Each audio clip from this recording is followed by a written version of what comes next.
Hello everyone, and welcome to the fourth lesson of the Mineral Revolution. But before we go back to South Africa, we first need to understand what we're going to study next. We're going to look at gold. Now, I'm sure you think you know everything you need to know about gold. But what exactly is gold? And why is gold so valuable? What was one of the greatest archaeological finds of gold in history? Why did the ancient Greeks and Romans have stories about gold? These are all things we're going to discover in this lesson. Many of us may be familiar with the myth of King Midas and his ability to transform inanimate objects into gold. But how exactly did he acquire such a talent? Midas ruled over the region known as Phrygia, part of what we call today modern-day Turkey. As you would expect from a king, he lived a life of luxury and abundance in his large castle with his only daughter. But despite how rich Midas was, nothing brought him as much joy as accumulating gold. He would often spend vast amounts of time counting his gold coins. His obsession led to him covering all of his clothing in gold objects, sometimes even going as far as to bathe in gold. The god Dionysus had passed through Midas' kingdom, but his companion and longtime friend Silenus had lost his way after the two had drunk a bit too much wine the night before. Silenus was found wandering in the gardens of the surrounding palace by the men of King Midas. Upon being recognized, Silenus would spend the next few days enjoying the hospitality of King Midas as the two indulged themselves. When Silenus had explained what had happened to him, King Midas did not hesitate in reuniting him with his friend Dionysus. Once reunited, Dionysus was extremely grateful to King Midas for the kindness he had shown. He told the king that as a reward he would grant him one wish. Midas paused, and after a short period of contemplation, he replied, "I wish that everything I touched became gold." Dionysus urged the king to reconsider his wish, but Midas was adamant that that is what he wanted. Unable to dissuade the king from his wish, Dionysus asked Midas to heed his warning and granted the wish the following day. When Midas awoke, he was eager to see if his wish had been granted. Reaching over to his bedside table, as Midas lay his hands down, it did indeed turn into gold. Filled with excitement, he began to touch every object in his room until he was so exhausted he had to rest. As Midas sat down for breakfast, he leant over to smell a rose, but as he touched it, the fragrance was gone.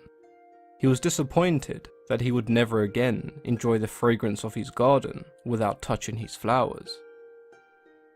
Every piece of food that Midas touched turned to gold before it could even reach his lips, and it wasn't long before he began to realize that the gift he had so eagerly asked for may not have been a gift.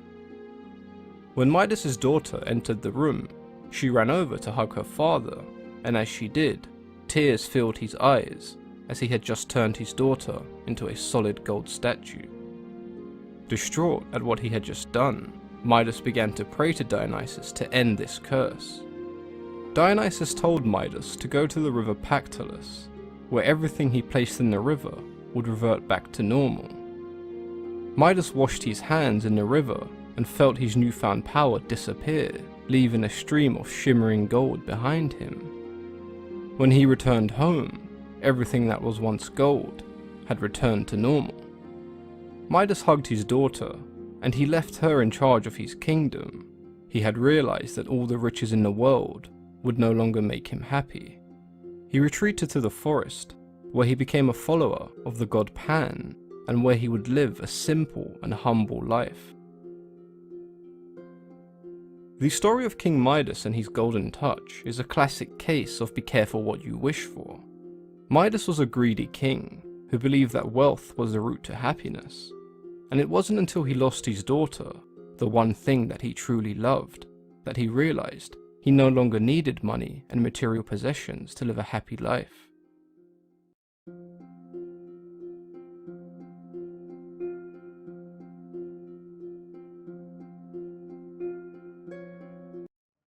Gold is a soft, heavy, shiny metal. It has been used for many thousands of years by people all over the world for jewelry, decoration, and as money.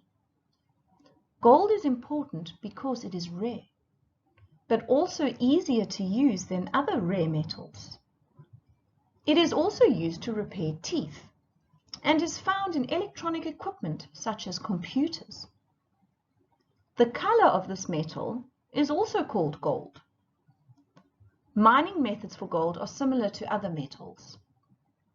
Gold is so valued that the discovery of a new place to mine has sometimes caused a gold rush. Often, gold is found as a native element. This means it is not part of an ore and does not need extracting.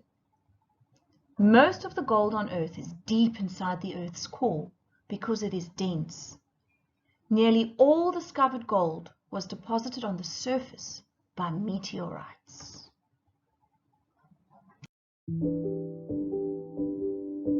In nature, gold can be found in the form of crystals or nuggets, both big and small. Gold is the king of precious metals. With its unique color and shine, it has been fascinating people since the dawn of time. Many myths and legends claim that it has supernatural origins. In ancient times, the Aztec, who controlled a huge empire in what is now Mexico, believed that gold was the sun's sweat. In ancient Egypt, where the pharaohs ruled, it was thought to be the flesh of the gods. Some civilizations think it's divine, and gold is certainly a treasure that comes from far away. Yes, it may seem surprising, but our jewelry was created from stardust. This extraterrestrial material then made its way to us via meteorites. And as a result, gold found its way into our soil and rivers. This very rare metal has superpowers, which make it useful in many different ways. Not only is it resistant, but also malleable, meaning that it can be hammered, stretched, or curved into all sorts of shapes. In China, 5,000 years ago, goldsmiths were highly skilled with their hands. They were already using several techniques to shape the gold and create amazing jewelry, ornaments, and objects. Hammering, for example, is among the oldest methods we've discovered. It consists of beating and flattening a sheet of gold onto a shape to create a design in low relief. Talented artisans would then use a chasing tool to create patterns on the objects. Another amazing property of gold is that it becomes liquid when it is heated to 1,000 degrees Celsius, a temperature easily achieved with fire. Goldsmiths then poured molten gold into molds. Once cooled, it hardened to create cast pieces. In the 14th century, artisans were able to make fabulous hair ornaments, like this one, by stretching gold into very fine threads, which could be less than a millimeter thick.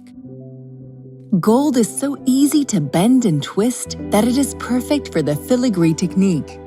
Can you see the tiny beads on this hairpin? When gold is turned into small granules through an ancient technique called granulation, it can be used to decorate an object. Goldsmiths certainly needed a lot of patience. Hammering and chasing, casting, wire and filigree, or granulation. These traditional techniques, among others, have been used for hundreds of years. They have been passed on from masters to apprentices over the centuries. Thanks to these precious techniques, many treasures are still being made today.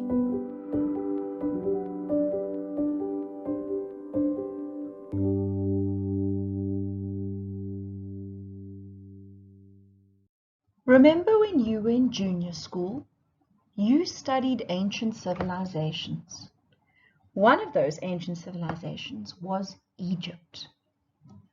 The tomb of Tutankhamun was the greatest archaeological discovery the world had ever seen, and it changed the face of Egyptology for good. Dripping with gold, this discovery is still to be bettered. Strange animals, statues, and gold, everywhere the glint of gold, wrote archaeologist Howard Carter breathlessly of the tomb's sensational discovery in Egypt's legendary Valley of the Kings on November 4th, 1922. Sure, that's 100 years ago. And as the years passed, the treasures continued to flow. The greatest Tutankhamun piece of all was the gold mask, found still in position on the head of the king's elaborately wrapped and embellished mummy, and was first shown to the world in 1925. The gold mask, which you would have learnt in junior school, was called a death mask, and it was a mask that was put on the face of the pharaoh when they were going to the afterlife, when they passed away. Immensely beautiful, crafted with enormous skill, and weighing in at a staggering 22.5 pounds. That's just over 10 kilograms of the purest gold.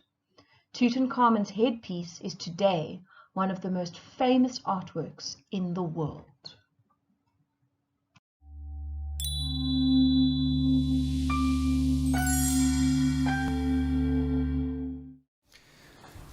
These two figures standing guard indicated where the entrance to the burial chamber must be. So on February 17, 1923, Carter began tearing down the wall that separated the antechamber from the mummy of the pharaoh.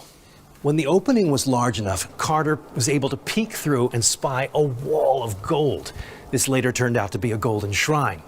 Between the shrine and the chamber walls, there was just enough room to squeeze through. When Carter opened the doors of the first shrine, there was a second shrine inside. And inside of that, a third shrine. And inside of that, yet another.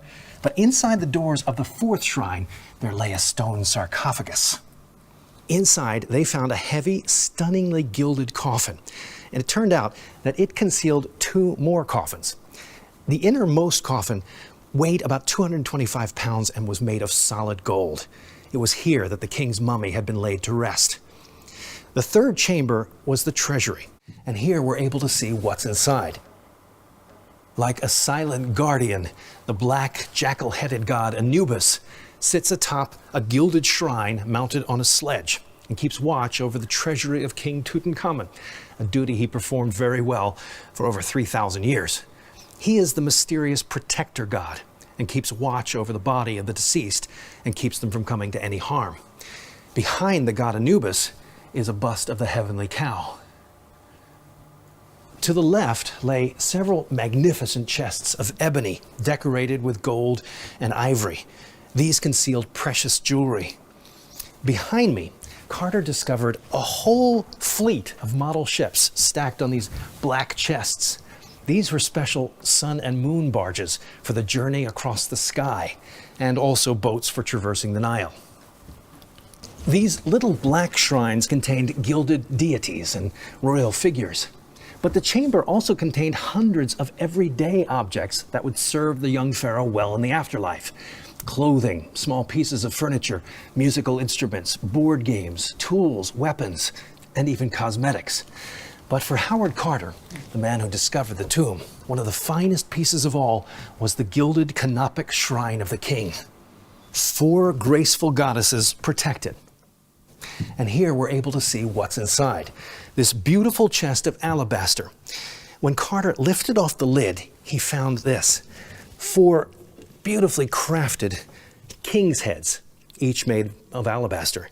Inside the heads, below the heads, he found this. These miniature coffins, each of which contained the embalmed organs of the king.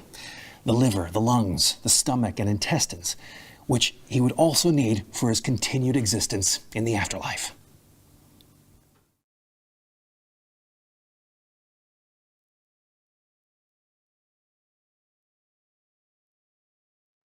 In the old days, people used to barter for things.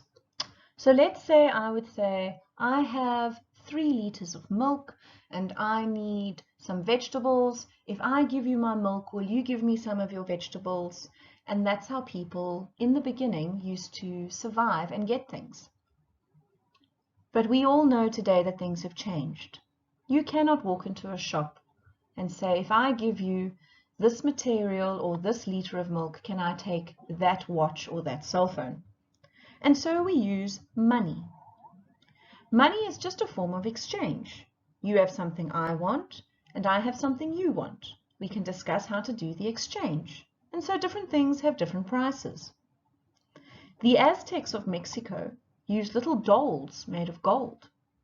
The ancient Egyptians in Africa and the ancient Celts in Ireland used little metal rings made of bronze, copper, or gold, and often wore their wealth as ornaments. It is believed that the idea of metal coins started in ancient Turkey about 2,700 years ago. These discs were small, round, and flat, and made of gold or silver. Each city-state had its own version of the coin and had banks where foreign coins could be exchanged for Greek coins to be used to buy things in the Greek markets. The ancient Romans soon caught on to the practice of using coins made of precious metals.